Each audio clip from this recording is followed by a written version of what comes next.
المعتزلة وفتنة أو محنة خلق القرآن. الحقيقة هذه الفتنة أو هذه المواضيع كلها ظهرت في خلافة المأمون الخليفة العباس عبد الله المأمون ابن الرشيد في يعني في الأواسط الصدر العباسي.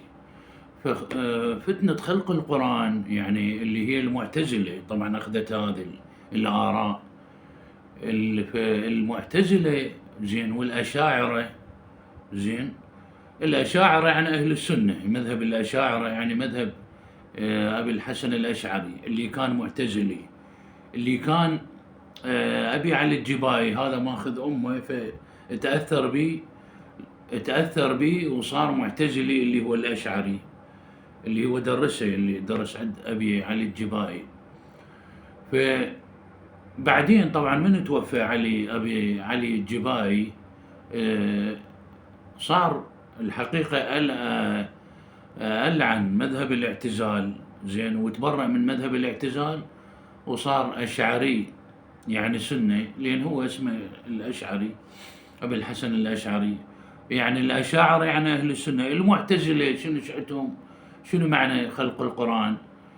خلق القرآن يعني أنه القرآن محدث، يعني من خلق قديم. أهل السنة اللي هم الأشاعرة يقولون لا، القرآن قديم، قدم العالم. المعتزلة يقولون لا، المعتزلة يقولون أنه القرآن خلق مخلوق. على هالأثر هاي صارت الفتنة، والمامون تمسك بالمعتزلة وآراء المعتزلة زين. وكان صراحة هواية يعني ماتوا أغلبيتهم، كانوا يجيبوهم زين يختبروهم يقولوا له أنت من جماعة خلق القرآن لو أم قدم القرآن؟ اللي قال قدم القرآن زين هذا تهالك وذبوه بالسجون أو يقتلوه، وإذا لا والله قال في بخلق القرآن اللي هم المعتزلة زين. لأنه المأمون كان معتزلي المذهب، وكان طبعا المعتزلة يعني ذولي أهل العقل، يعني دائما يرجحون العقل قبل النقل. يعني أي حديث يمر بي ياخذوا مو رأسا، ياخذوا اعتباط، يغربلوا ياخذوا. أهل النقل أصحاب الحديث اللي هم الأشاعرة أهل السنة. وطبعا من مذهب الاعتزال العلماء اللي عندهم مثلا عبد الجبار القاضي عبد الجبار المعتزلي، هذا اللي هو كان في زمن المأمون زين. ومن بعده عندك مثلا الجاحظ ابن أبي الحديد المعتزلي، غيره يعني ثمام بن الأشرس، هذا هو كان العراب مال المأمون زين. يعني هواية من ضمن المعتزلة. أبي الحسن الأشعري هذا معتزلي قبل أن يتبرأ بالبصرة.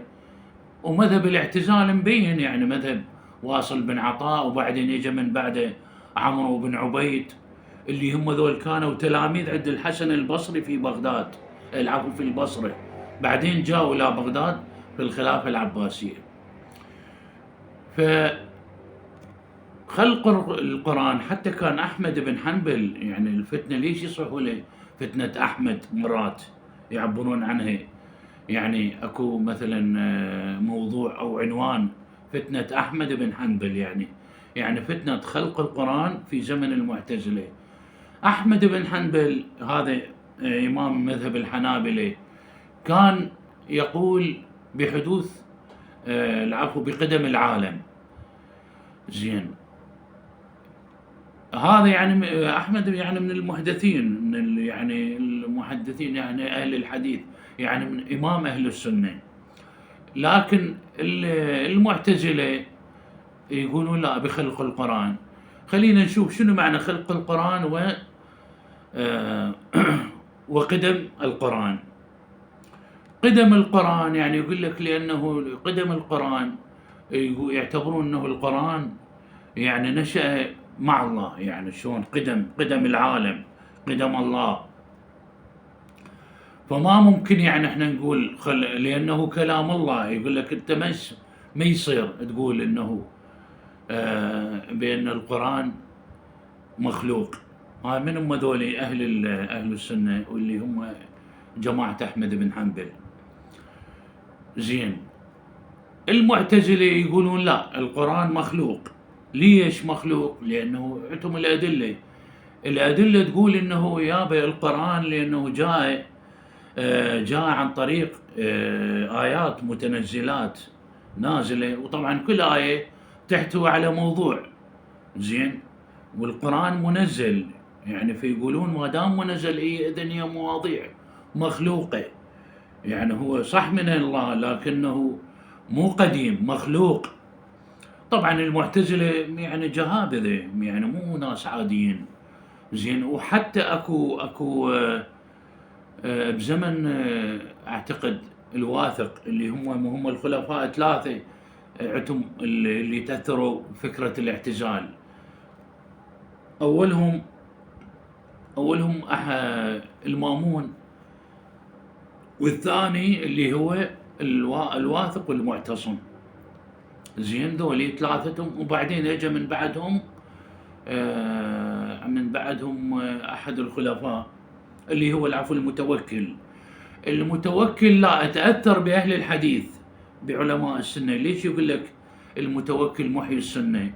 لأنه قتل المعتزلة.